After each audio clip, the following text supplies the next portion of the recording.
HDFC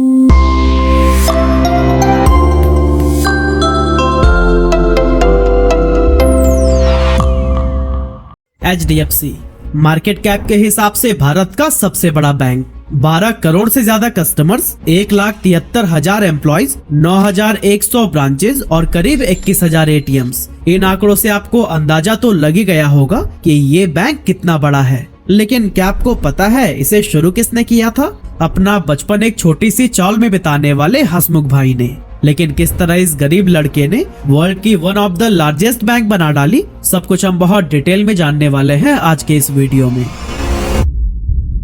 दोस्तों, video शुरू करने से पहले एक छोटी सी बात क्लियर करनी थी। अक्सर लोग HDFC का मतलब सिर्फ एक बैंक समझते हैं, लेकिन असल में जब HDFC की शुरुआत हुई थी तो वो एक बैंक नहीं बल्कि एक हाउसिंग कंपनी थी, जिसका मकसद था लोगों को घर खरीदने के लिए लोन देना। और इस कंपनी का नाम था HDFC लिमिटेड। बाद में इसी ने ही शुरू किया HDFC बैंक, जो आज इंडिया का सबसे बड़ा प्राइवेट बैंक बन चुका है। तो इस वीडियो में हम पहले जानेंगे HDFC लिमिटेड की स्टोरी, जो कि बहुत ही इंस्पायरिंग है, और फिर हम आपको लेकर चलेंगे HDFC बैंक की उस जर्नी पर जिसने इसे आज इंडिया का सबसे बड़ा बैंक बना दिया। तो फिर कोई कंफ्यूजन मत रखिएगा, बस वीडियो के साथ बने रहिए, आगे सब कुछ स्टेप बाय स्टेप क्लियर होता जाएगा। तो दोस्तों, कहानी शुरू होती है 10 मार्च 1911 से, जब सूरत की एक मिडिल क्लास फैमिली में जन्म हुआ हसमुख भाई पारेख का। बचपन एक छोटी सी चौल में बीता, जहाँ ना पैसे थे ना कोई सुख सुविधा, लेकिन हसमुख भाई के सपने हमेशा बड़े थे। इसीलिए वह दिन में पढ़ाई करते और रात में पार्ट टाइम जॉब। उनकी मेहनत और लगन का ही नतीजा था कि उन्हें लंदन स्कूल ऑफ इकोनॉमिक्स में पढ़ाई के लिए स्कॉलरशिप मिल गई। पढ़ाई पूरी करने के बाद जब वापस वह भारत लौटे तो मुंबई के सेंट जेवियर्स कॉलेज में 3 सालों तक इकोनॉमिक्स पढ़ाया। लेकिन हसमुख भाई का दिल तो कहीं और ही लगता था। उन्हें टीचिंग से ज्यादा इंटरेस्ट था फाइनेंस इंडस्ट्री में। इसीलिए उन्होंने लेक्चरर की जॉब छोड़ दी और उस दौर की जानी मानी स्टॉक ब्रोकिंग फर्म हरकिशन दास लुक्मीदास को ज्वाइन कर लिया। यही वो जगह थी जहां उन्होंने इंडियन फाइनेंशियल मार्केट को गहराई से समझा, और यहीं से शुरू हुआ उनका असली सफर। फिर आया साल 1956, जब पारेख साहब ने ICICI को डेप्यूटी जनरल मैनेजर के रूप में ज्वाइन किया। और फिर उनकी मेहनत और लीडरशिप का असर ये हुआ कि सिर्फ 16 साल बाद ही, यानी कि 1972 में उन्हें ICICI का चेयरमैन एंड मैनेजिंग डायरेक्टर बना दिया गया।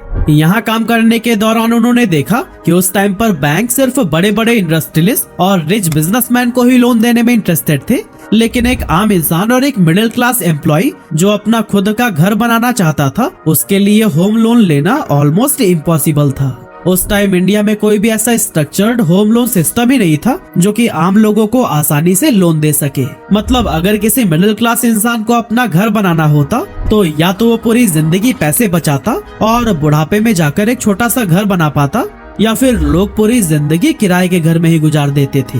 दूसरी तरफ अमेरिका और यूरोपियन देशों में लोग अपनी जवानी में ही होम लोन लेकर घर खरीद लेते थे। ऐसे में हसमुख भाई पारेख को यह रियलाइज हुआ कि अगर फॉरेन कंट्रीज में होम लोन सिस्टम इतना स्मूथली चल सकता है तो फिर इंडिया में क्यों नहीं। बस फिर क्या था, उन्होंने डिसाइड कर लिया कि एक ऐसा इंस्टीट्यूशन बनाएंगे जो कि आम लोगों को आसानी से होम लोन्स दे सके। इसके बाद साल 1976 में ICICI से रिटायरमेंट के बाद उन्होंने इस ड्रीम पर काम करना शुरू कर दिया। लेकिन जब वो ये आइडिया लेकर उस टाइम के finance secretary doctor Manmohan Singh के पास पहुंचे तो जवाब आया, ये कॉन्सेप्ट इंडिया के लिए बिल्कुल नया है और सक्सेस की कोई गारंटी भी नहीं है। मतलब साफ था कि सरकार को भी इस प्रोजेक्ट की सक्सेस को लेकर काफी सारे डाउट्स थे। लेकिन दूसरी तरफ हसमुख भाई पारेख का मन बन चुका था और अब वो पीछे हटने वालों में से नहीं थे। रिटायरमेंट के सिर्फ 1 साल बाद यानी 1977 में उन्होंने इंडिया की बिजनेस कम्युनिटी से मदद ली और शुरू की हाउसिंग डेवलपमेंट फाइनेंस कॉर्पोरेशन यानी कि HDFC की। लेकिन दोस्तों, ये कोई आम फाइनेंस कंपनी नहीं थी। इसका पर्पस सिर्फ एक ही था, हर भारतीय को उसका खुद का घर दिलाना।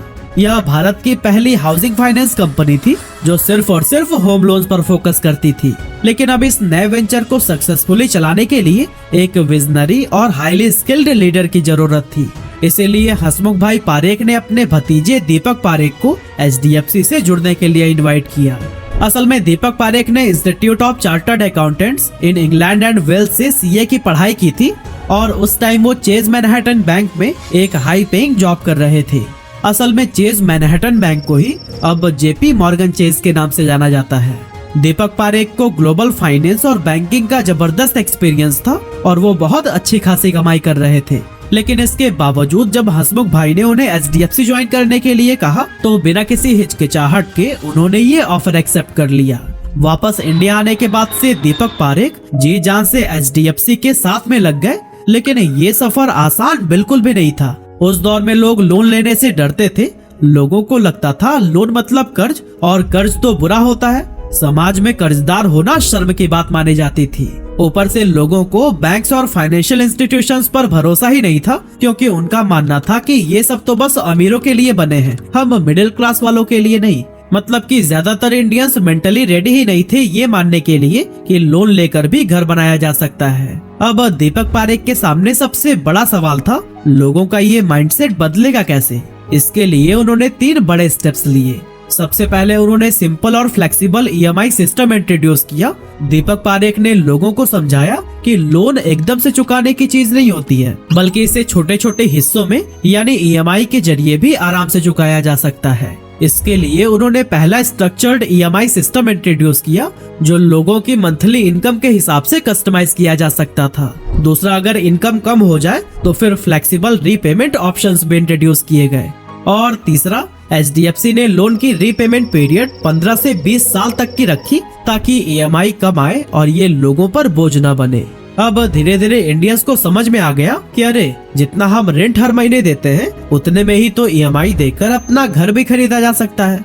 इन सब सुविधाओं के साथ ही एचडीएफसी ने कस्टमर फ्रेंडली सर्विस दी, ताकि लोग खुलकर लोन के बारे में सवाल पूछ सके। इन सारे एफर्ट्स का नतीजा ये हुआ कि धीरे धीरे एचडीएफसी के कस्टमर्स बढ़ने लगे और फिर 1980 से लेकर 1990s तक एचडीएफसी बन गया इंडिया का सबसे बड़ा हाउसिंग फाइनेंस प्रोवाइडर।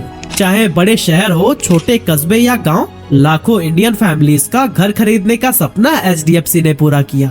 लेकिन यहाँ एक सवाल यह आता है कि एचडीएफसी तो कोई बैंक था नहीं, तो फिर ये लोन देने के लिए पैसे कहाँ से लाता था। तो दोस्तों, एचडीएफसी ने शुरुआती फंडिंग बड़े फाइनेंशियल इंस्टीट्यूशंस और फॉरेन इन्वेस्टर्स से ली, जो कि इंडिया में हाउसिंग फाइनेंस को सपोर्ट करना चाहते थे, और इसमें वर्ल्ड बैंक जैसी एजेंसीज भी शामिल थी। लेकिन फिर धीरे धीरे जब एचडीएफसी की क्रेडिबिलिटी बढ़ने लगी तो लोकल इंडियन इन्वेस्टर्स ने भी इसमें इंटरेस्ट दिखाया और कंपनी में अच्छा खासा इन्वेस्टमेंट किया। अब शुरुआत में तो सब कुछ बहुत अच्छे से चल रहा था, लेकिन हर ग्रोथ स्टोरी में एक ट्विस्ट तो होता ही है ना। साल 1990 में एचडीएफसी के सामने एक बड़ी मुश्किल आ खड़ी हुई। गल्फ वॉर के चलते तेल की कीमतें आसमान छूने लगी। अब क्योंकि भारत ज्यादातर तेल इंपोर्ट करता था, इससे देश का खर्चा बढ़ गया और फॉरेन रिजर्व तेजी से घटने लगा। अब इस इकोनॉमिक क्राइसिस से निपटने के लिए आरबीआई ने इंटरेस्ट रेट बढ़ा दिए, ताकि इन्फ्लेशन को रोका जा सके और इंडियन रुपए की वैल्यू बचाई जा सके।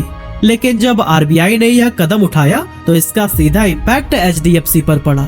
अब उन्हें दूसरे बैंकों से सस्ता लोन मिलना मुश्किल हो गया, जिससे धीरे धीरे कंपनी का प्रॉफिट कम होने लगा। पर दोस्तों, दीपक पारेख हार मानने वालों में से थोड़ी न थे। उन्होंने सोल्यूशन ढूंढना शुरू किया और फिर 1991 में उन्हें एक जबरदस्त आइडिया मिला। एक्चुअली 1991 में जब भारत में एलपीजी रिफॉर्म्स यानी लिबरलाइजेशन, प्राइवेटाइजेशन और ग्लोबलाइजेशन लागू हुए, तो फिर सरकार ने प्राइवेट कंपनीज को बैंकिंग लाइसेंस देना शुरू कर दिया। अब दीपक पारेख ने इस मौके को एक जबरदस्त अपॉर्चुनिटी की तरह देखा। उन्होंने सोचा कि अगर हम अपना खुद का बैंक बना लें तो हमें इन्वेस्टर्स या दूसरे बैंकों से लोन मांगने की जरूरत ही नहीं पड़ेगी। हम खुद ही लोगों से डिपॉजिट्स लेंगे और उन्हीं पैसों से कम इंटरेस्ट रेट पर लोन दे पाएंगे। यही नहीं, दीपक पारेख का विजन तो इससे भी आगे का था। वो चाहते थे कि एचडीएफसी सिर्फ हाउसिंग फाइनेंस पर सीमित न रहे, बल्कि लोगों को अकाउंट ओपनिंग और इंश्योरेंस जैसा पूरा फाइनेंशियल इकोसिस्टम दे सके। लेकिन इसके लिए एचडीएफसी का बैंक बनना बेहद जरूरी था। लेकिन दोस्तों, जब दीपक जी ने एचडीएफसी बोर्ड के सामने ये प्रपोजल रखा तो फिर सभी ने मना कर दिया। बोर्ड का कहना था कि हम सिर्फ हाउसिंग फाइनेंस में हैं, बैंकिंग हमारी फील्ड नहीं है और ये बहुत रिस्की हो सकता है, क्योंकि बैंकिंग एक कम्प्लीटली अलग दुनिया थी जहां रेगुलेशंस, रिस्क और रिस्पॉन्सिबिलिटीज बहुत ज्यादा थी। लेकिन दीपक पारेख का विजन क्रिस्टल क्लियर था। उन्होंने बोर्ड को समझाया कि अगर हमें लॉन्ग टर्म और सस्टेनेबल ग्रोथ चाहिए तो फिर एक बैंक का होना बहुत जरूरी है। काफी कोशिशों और डिस्कशंस के बाद आखिरकार दीपक पारेख बोर्ड को कन्विंस करने में कामयाब तो हो गए, लेकिन बोर्ड ने हाँ बोलने से पहले 2 शर्तें रखी। सबसे पहली शर्त थी कि एचडीएफसी की एग्जिस्टिंग टीम नए बैंक को नहीं संभालेगी। ये बैंक एक कम्प्लीटली न्यू लीडरशिप और इंडिपेंडेंट मैनेजमेंट के साथ में चलेगा। दूसरी शर्त थी कि दीपक पारेख खुद डे टू डे ऑपरेशंस में एक्टिवली शामिल नहीं होंगे, वो सिर्फ गाइडेंस देंगे जब जरूरत होगी। अब ये शर्तें थोड़ी सख्त जरूर थी, लेकिन पारेख जी को पता था कि अगर सही लीडर मिल गया तो फिर ये बैंक इंडिया में गेम चेंजर साबित होगा। और फिर इसी भरोसे के साथ 1994 में एचडीएफसी बैंक की नींव रखी गई। लेकिन अब सवाल था कि इस बैंक को चलाएगा कौन, क्योंकि इसके लिए किसी एक ऐसे लीडर की जरूरत थी जो न सिर्फ बैंकिंग सेक्टर को बल्कि इंडियन मार्केट की कॉम्प्लेक्सिटी को भी अच्छे से समझता हो। और फिर इसके लिए दीपक पारेख ने आदित्य पुरी को चुना, जो कि उस समय सिटी बैंक मलेशिया के सीईओ थे।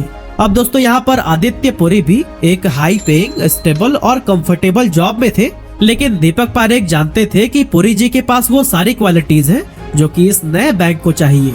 अब किसी भी इंसान को सिटी बैंक जैसी स्टेब्लिश कंपनी छोड़कर एक बिल्कुल नए और रिस्की सफर में लाना आसान तो बिल्कुल भी नहीं था, लेकिन फिर भी दीपक पारेख जी ने उन्हें कन्विंस कर लिया। और इस तरह से सितंबर 1994 में आदित्य पुरी ने एचडीएफसी बैंक के सीईओ का पद संभाला, लेकिन उन्होंने एक शर्त भी रखा कि उनके डिसीजन में कोई भी दखलंदाजी नहीं करेगा। लेकिन दोस्तों जब आदित्य पुरी पहली बार अपना ऑफिस देखने के लिए पहुंचे तो फिर वो एकदम शॉक्ड रह गए, क्योंकि ना तो वहाँ चमचमाती कॉर्पोरेट बिल्डिंग थी, ना कोई एयर कंडीशन और लग्जरी सेटअप। असल में एचडीएफसी बैंक की शुरुआत मुंबई के सेंटोज हाउस में हुई थी, जहां टूटी फूटी कुर्सियां थी, अधूरा फर्नीचर और जगह जगह टेम्परेरी वुडन पार्टीशंस लगे हुए थे। असल में एचडीएफसी बैंक की जो पहली टीम बनाई गई थी उसमें बैंक ऑफ अमेरिका, न्यूयॉर्क की मैरिल लिंच और आरबीआई जैसे वर्ल्ड क्लास इंस्टीट्यूशन से टॉप प्रोफेशनल्स को हायर किया गया था, जो कि high rise buildings, glass cabin और मॉडर्न टेक सिस्टम्स के आदी थे। लेकिन वो लोग एक ऐसे बैंक में कदम रखने जा रहे थे जहां ना सुविधा थी, ना बहुत बड़ा ब्रांड नेम और ना ही कोई गारंटी कि ये बैंक आगे भी चल पाएगा या नहीं। ऊपर से 1990s के उस दौर में इंडियन बैंकिंग सेक्टर पूरी तरह से सरकारी बैंकों के कब्जे में था। एसबीआई, पीएनबी और बैंक ऑफ बड़ौदा जैसे जायंट्स मार्केट में छाए हुए थे और जनता का भरोसा भी बस इन्हीं पर ही था। जबकि प्राइवेट बैंक में लोग अपना पैसा जमा करने से डरते थे, क्योंकि उन्हें लगता था कि कहीं ये बैंक उनका पैसा लेकर न भाग जाए। ऐसे में आदित्य पुरी और उनकी टीम के लिए सबसे पहला और बड़ा चैलेंज था कि वो लोगों का भरोसा कैसे जीते। असल में 90s से पहले इंडिया में बैंकिंग एकदम स्लो, बोरिंग और पेपर वर्क से भरी हुई चीज मानी जाती थी। बैंकिंग सिर्फ अमीर, बड़े इंडस्ट्रियलिस्ट और बिजनेसमैन के लिए थी। आम आदमी के लिए बैंक जाना भी एक टेंशन जैसा लगता था। इसीलिए आदित्य पुरी और उनकी टीम ने अपनी बैंकिंग सर्विसेज को जितना हो सके लोगों के लिए आसान बनाया। उन्होंने सेविंग अकाउंट्स और फिक्स डिपॉजिट्स को एग्रेसिवली प्रमोट किया ताकि हर इंडियन बैंकिंग से जुड़े। और फिर जब लोग एचडीएफसी बैंक से जुड़ने लगे तब पर्सनल लोन, क्रेडिट कार्ड और छोटे छोटे बिजनेसेस को फंडिंग देने जैसी सर्विसेज भी शुरू कर दी गई। इस सब का असर ये हुआ कि साल 1996 में एचडीएफसी बैंक की बैलेंस शीट 10 बिलियन रुपए को पार कर गई थी। उसी टाइम आदित्य पुरी ने देखा कि इंडिया में मोबाइल फोन्स का बूम आ रहा है, इसीलिए उन्हें एक नया आइडिया आया कि अब बैंकिंग को सिर्फ ब्रांचेस में क्यों रखें, जब वो हर इंसान के पॉकेट तक पहुंच सकती है। इसी सोच के साथ साल 2000 में एचडीएफसी बैंक ने पहली बार इंट्रोड्यूस किया एसएमएस बेस्ड मोबाइल बैंकिंग। अब कस्टमर्स को ब्रांच जाने की जरूरत नहीं थी, बस एक एसएमएस भेजिए और आपका balance check, mini statement, chequebook request और यहाँ तक कि डिटेल्ड अकाउंट स्टेटमेंट भी आ जाएगा। एचडीएफसी बैंक के इस कदम से बैंकिंग सुविधाएं पहले से और भी ज्यादा कन्वीनियंट और फास्ट बन गई, जिस वजह से ये बैंक धीरे धीरे लोगों की पहली पसंद बनने लगा। खैर, इस दौरान एचडीएफसी अपने ग्रोथ फेज को बहुत अच्छे से एंजॉय कर रहा था, लेकिन तभी साल 2008 में आई एक ऐसी तूफानी लहर जिसने पूरी दुनिया की इकोनॉमी को हिला कर रख दिया। Global financial crisis. ये मंदी इतनी भयानक थी कि दुनिया के कुछ सबसे बड़े फाइनेंशियल इंस्टीट्यूशंस ही डूब गए। यहाँ तक कि लेमन ब्रदर्स, वॉशिंगटन म्यूचुअल और मेरिल लिंच जैसे बड़े नाम भी इस चपेट में आ गए थे। लेकिन ये क्राइसिस आया कैसे था? असल में अमेरिका के बैंकों ने बड़ी तादाद में सस्ते होम लोन्स बांटने शुरू कर दिए, यहाँ तक कि उन लोगों को भी लोन दिया गया जिनके पास उन्हें चुकाने की आर्थिक क्षमता भी नहीं थी। जब लाखों लोग लोन चुकाने में फेल हो गए तो पूरी बैंकिंग सिस्टम हिल गई और अमेरिका का फाइनेंस एम्पायर एक एक करके गिरने लगा। इसका असर सिर्फ अमेरिका तक सीमित नहीं रहा बल्कि पूरी दुनिया की इकोनॉमी क्राइसिस में आ गई। इंडिया भी इससे अछूता नहीं रहा। सेंसेक्स एक साल में 50% तक गिर गया। कंपनीज को कैश की भारी कमी होने लगी और बैंक्स के ऊपर भी रीपेमेंट का भारी दबाव बढ़ने लगा। लेकिन इसी बवंडर के बीच HDFC चट्टान की तरह अडिग खड़ा रहा। लेकिन सवाल है कि आखिर कैसे? तो दोस्तों जवाब है secure banking strategy. HDFC bank ने कभी भी हाई रिस्क लोन्स पर भरोसा नहीं किया, मतलब ऐसे लोगों को लोन ही नहीं दिया जो कि रीपे करने की कंडीशन में नहीं थे। इससे HDFC बैंक का डिफॉल्ट रेट हमेशा से लो रहा। साथ ही HDFC बैंक विदेशी कर्ज पर ज्यादा निर्भर नहीं था, इसीलिए ग्लोबल फाइनेंशियल क्राइसिस का इस पर कुछ खास असर नहीं पड़ा। और फिर यही स्टेबिलिटी और कस्टमर ट्रस्ट बनी उसकी सबसे बड़ी ताकत। कुछ इसी तरह से 2013-14 तक HDFC बैंक बन गया भारत का सबसे बड़ा क्रेडिट कार्ड इशूअर, क्योंकि अक्टूबर 2014 तक HDFC के पास में थे 5.5 मिलियन से भी ज्यादा एक्टिव क्रेडिट कार्ड यूजर्स, जो कि 2016 में बढ़कर 7.28 मिलियन तक पहुंच गए थे। और पता है, इतने सारे क्रेडिट कार्ड कस्टमर्स ICICI और SBI दोनों बैंक्स के कंबाइंड कस्टमर्स को मिलाकर भी नहीं थे। लेकिन फिर आया साल 2022 जब HDFC ने एक ऐसा फैसला लिया जिसने इसे बना दिया भारत का सबसे बड़ा बैंक। असल में उस टाइम तक HDFC लिमिटेड हाउसिंग फाइनेंस का लीडर था और HDFC बैंक रिटेल और कॉर्पोरेट बैंकिंग में टॉप पर था। लेकिन एक दिक्कत यह थी कि दोनों ही अलग अलग कंपनीज थी, जिस वजह से HDFC बैंक के पास अपने ग्राहकों का बहुत सारा कैश डिपॉजिट होने के बावजूद HDFC लिमिटेड उसका इस्तेमाल नहीं कर सकता था और उसे होम लोन देने के लिए डिपॉजिट्स महंगे रेट पर दूसरों से लेने पड़ते थे। लेकिन फिर इसी प्रॉब्लम को ही सॉल्व करने के लिए लिया गया एक विजनरी स्टेप। अप्रैल 2022 में दोनों जायंट्स ने अनाउंस किया कि वो मर्ज हो रहे हैं, क्योंकि HDFC बैंक और HDFC लिमिटेड दोनों एक साथ मिलकर फाइनेंशियल पावर हाउस बन सकते थे। अब क्योंकि ये भारत का सबसे बड़ा फाइनेंशियल मर्जर था, इसीलिए इन्हें कई सारे रेगुलेटरी अप्रूवल्स की जरूरत पड़ी। और फिर सारे प्रोसेस को पूरा करने के बाद 1 जुलाई 2023 को यह ऐतिहासिक मर्जर कंप्लीट हो गया। इस मर्जर के बाद से HDFC लिमिटेड का इंडिपेंडेंट अस्तित्व खत्म हो गया और उसके सारे कस्टमर, शेयर होल्डर्स और home loan account HDFC bank का हिस्सा बन गए। इस मर्जर के बाद से HDFC बैंक ने इतिहास रच दिया और ये बन गया इंडिया का सबसे बड़ा प्राइवेट बैंक और एसेट्स के मामले में स्टेट बैंक ऑफ इंडिया के बाद देश का दूसरा सबसे बड़ा बैंक, जिसकी बैलेंस शीट अब पहुंच चुकी है 37 लाख करोड़ रुपए के भी पार। अप्रैल 2024 तक HDFC बैंक की मार्केट कैपिटलाइजेशन थी $145 बिलियन, जो कि इसे इंडियन स्टॉक एक्सचेंज की तीसरी सबसे बड़ी कंपनी बनाती है। वैसे आपका अकाउंट किस बैंक में है, हमें कमेंट करके जरूर बताइएगा।